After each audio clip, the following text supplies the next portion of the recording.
सुप्रभात बच्चों। मैं हंसराज मीना आपका बहुत बहुत स्वागत करता हूं अपनी संस्कृत की ऑनलाइन कक्षा में। बच्चों अपन पढ़ रहे थे अथ संधि और अथ संधि के अंतर्गत कौन सी संधि पढ़ी? दीर्घ संधि, श्रवण दीर्घ संधि। श्रवण दीर्घ संधि में सारे जितने भी उसके प्रकार थे अथ संधि में, जैसे कौन कौन से स्वरों के स्थान पर कौन कौन से स्वर होने चाहिए, वो सारा अपन ने पढ़ा। ए आ के आगे ए या आ हो तो दीर्घ आ हो जाता है।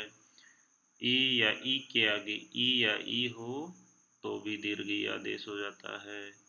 जैसे कपि प्लस इंद्र, रश्वई और दीर्घ रश्वई तो दीर्घ ई हो गया। तो यहाँ सवर्ण दीर्घ यानी कि समान वर्ण हो सामने भी उसके जैसा ही।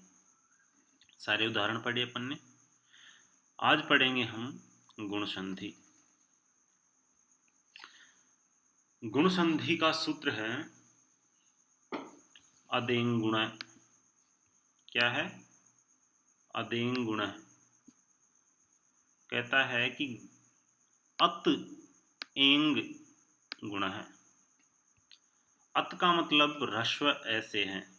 अत का मतलब ह्रस्व ए, ह्रस्व ए से है और जिसका उच्चारण स्थान क्या है? कंठ। एंग का मतलब है ए और ओ से, ए और ओ से। ए का उच्चारण स्थान है कंठ और तालु, ओ का स्थान है उच्चारण स्थान कंठ और ओष्ठ है। तो ये यंग है, एंग। माहेश्वरी सूत्रों में ए से लेकर ग तक के में जितने भी वर्ण आएंगे वो एंग के अंतर्गत आएंगे। तो ये दो वर्ण आ रहे हैं। तो ये कहता है कि ह्रस्व अ, ए और ओ, इन तीन वर्णों को क्या कहा जाता है? गुण कहा जाता है। इन तीन वर्णों को गुण कहा जाता है। अर्थात सूत्रों में जहां जहां गुण शब्द उपस्थित होगा वहां वहां ये तीनों वर्ण क्या होंगे? उपस्थित होंगे। गुण के रूप में ये तीनों वर्ण आएंगे। गुण वर्णों का निर्धारण उच्चारण स्थान की दृष्टि से होगा। यहाँ उच्चारण स्थान भी दिया गया है। तो गुण वर्णों का निर्धारण उच्चारण स्थान की दृष्टि से होगा। एक सूत्र है गुण विधायक सूत्र है। ये तो गुण संज्ञक हो गया सूत्र, ये गुण संज्ञा करता है और ये गुण करता है इस सूत्र से आद गुण। क्या है? आद गुण।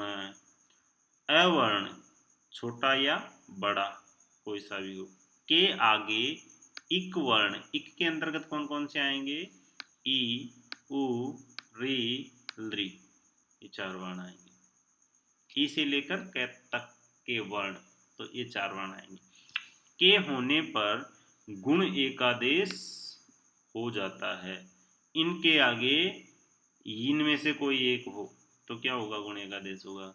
इस गुण एकादेश का निर्धारण उच्चारण स्थान के आधार पर होगा। जैसे अ वर्ण का उच्चारण स्थान कंठ है तथा ई वर्ण का उच्चारण स्थान तालु है। तो कंठ तालु वाली शर्त का, जो कंठ तालु वाली शर्त का है, तालु है, अतः इन दोनों के स्थान पर कंठ तालु वाली शर्त वाला ए वर्ण, ए ही गुण एकादेश होगा। एक सूत्र है उर्ण रपर है, उ अण रपर, री और ली और र और ल, अ ई और उ। री से संबंधित अण कार्य करने पर र, यानी कि री जहां आएगा वहां पर र आदेश होगा। लृ होगा वहां पर ल आदेश होगा। लृ से संबंधित अण कार्य करने पर ल का संयोजन हो जाता है। अब देखिए ये आदेश है, इनके स्थान पर ये आदेश होंगे।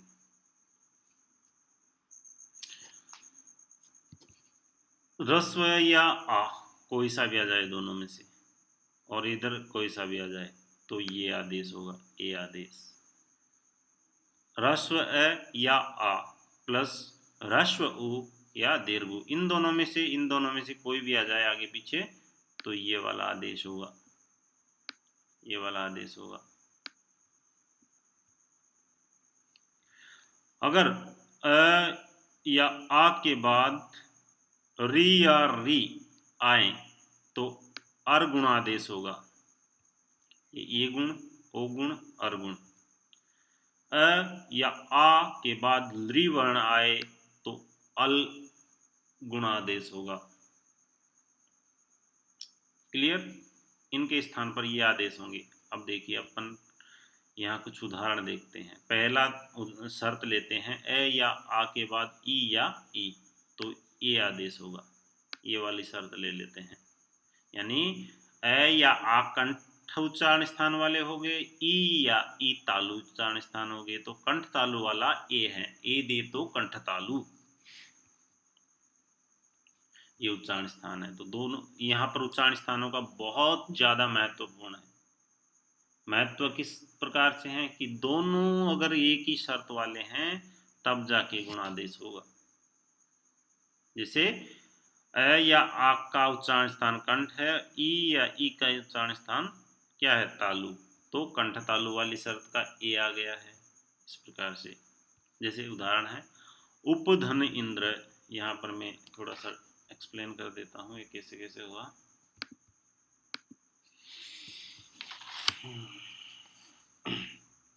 देखिए उप, यहाँ पर आपको दिखता भी रहे, उप धन इंद्र, यही है। इसको देखिए प के अंदर ए भी है तो मैं उ प को हलंत कर दूंगा तो ए बाहर निकल जाएगा, ये ए निकाल दिया मैंने बाहर, प्लस इंद्र का ई है और ये, ठीक है, ये द्र है, इंद्र है, इस प्रकार। अब ये दोनों के स्थान पर ये कंठ वाला हो गया, तालु वाला, कंठ तालु वाली शब्द का इनके स्थान पर एक आदेश होगा, क्या, ये आदेश होगा। और ये आदेश होगा तो इसको मिलाएंगे, उ प के अंदर ए मिला दिया, पे आगे अंदर है ही, उपेंद्र है, इस प्रकार से उपेंद्र बन जाएगा। ठीक इसी प्रकार यहाँ पर दीर्घ वाला है उदाहरण, तो यहाँ दीर्घ वाला समझ लेते हैं। तथा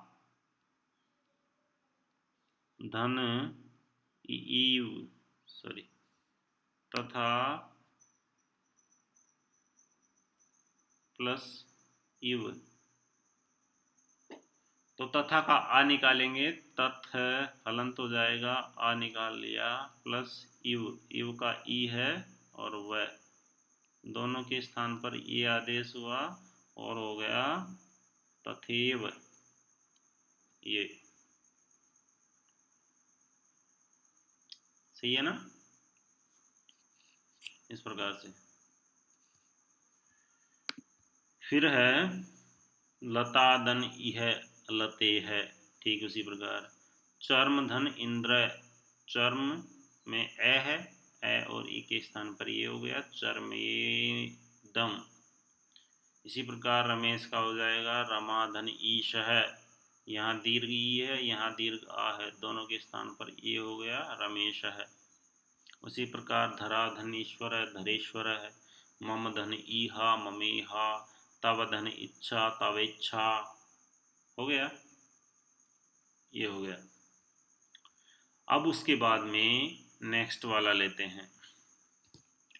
ए या आ का उच्चारण स्थान तो कंठ ही है और उ या उ का स्थान ओष्ठ है।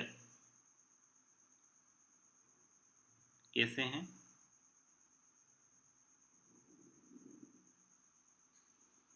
उच्चारण स्थान पढ़ेंगे तो वहां पढ़ेंगे अपन जो सूत्र हैं उच्चारण स्थानों के, उसमें देखिए अकूह विसर्जनीय नाम कंठ है। ईचु यसा नाम तालु। ऋतु रसाणाम मूर्धा। ऋतु लसानाम दंता। ए दे तो कंठ तालु। ओदो तो कंठोष्टम। वकारस्य दंतोष्ठम। नासिकानुस्वारस्य जिह्वामूल्यस्य जिह्वामूलम। अब एक सूत्र आया, उपदमानिया नाम ओष्ठो। उपदमानिया नाम ओष्ठो। तो उ आया तो वहां पर उच्चारण स्थान ओष्ठ आया। उपपदमानिया नाम ओष्ठो। उ पवर्ग इत्यादि के उच्चारण स्थान क्या होंगे? ओष्ठ होंगे। तो उ का उच्चारण स्थान क्या हो गया?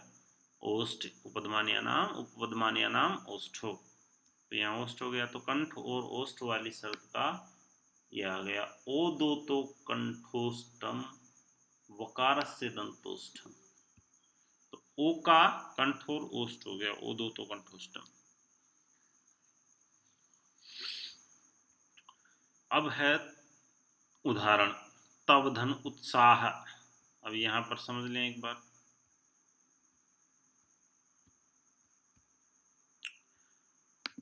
ठीक है।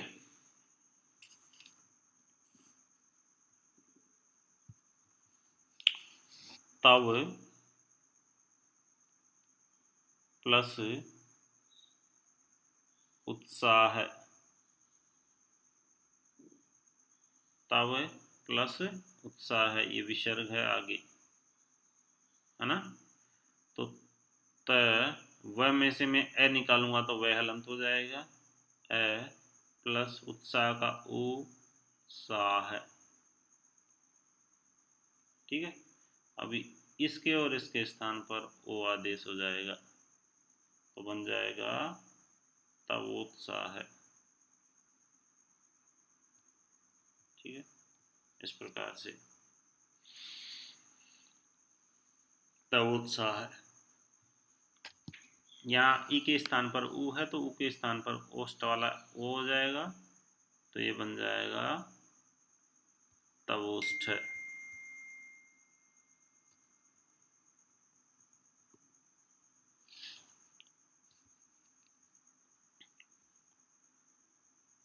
फिर है परीक्षा धन उत्सव। परीक्षा धन उत्सव।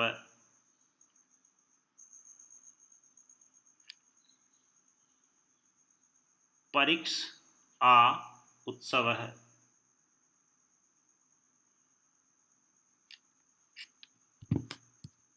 परीक्षा का आ निकाल लिया, उ उत्सव का उ ओ हो गया परीक्षोत्सव। फिर है महाधन उत्सव। मह आ उत्सव है। आ और उ के स्थान पर वो आदेश महोत्सव। ठीक उसी प्रकार तीव्र धन उष्णता। ए और उ के स्थान पर वो आदेश हो के तीव्रोष्णता। महाधन ऊषर है, महोशर है। तव धन ऊर्जा, तवोर्जा। मम धन ऊष्मा, ममोष्मा। सर्वधन उपमम, सर्वोपमम मम। गंगाधन उदकम, गंगोदकम। हित धन उपदेश है, हितोपदेश है। सूर्य धन उदय, सूर्योदय। यज्ञ धन उपवीतम, यज्ञोपवीतम। क्लियर। इस प्रकार से आगे हैं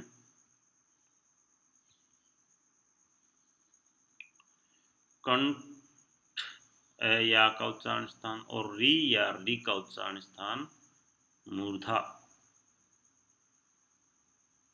तो देखिए इन दोनों के स्थान पर अर्गुण आदेश होगा कंठ और मूर्धा वाला, क्योंकि र का उच्चारण स्थान मूर्धा और ए का उच्चारण स्थान कंठ होता है। तो यहाँ पर ए या आ के बाद री या री हो तो अर्गुण होगा, अर्गुण। देव धन ऋषि, देव में से ए निकाल लिया, व का ए, ऋषि का रे, दोनों के स्थान पर अर आदेश हो गया, तो देवर्षि, देव व में ए मिल गया, पूरा हो गया, और र आधा है इसलिए सी के ऊपर चला गया, देवर्षि। उसी प्रकार राजधन ऋषि, राजर्षि, महाधन ऋषि, महर्षि, अधम, अधम में है ये, अधम धन ऋण, अधमरण है, उत्तम धन ऋण है, उत्तमरण है।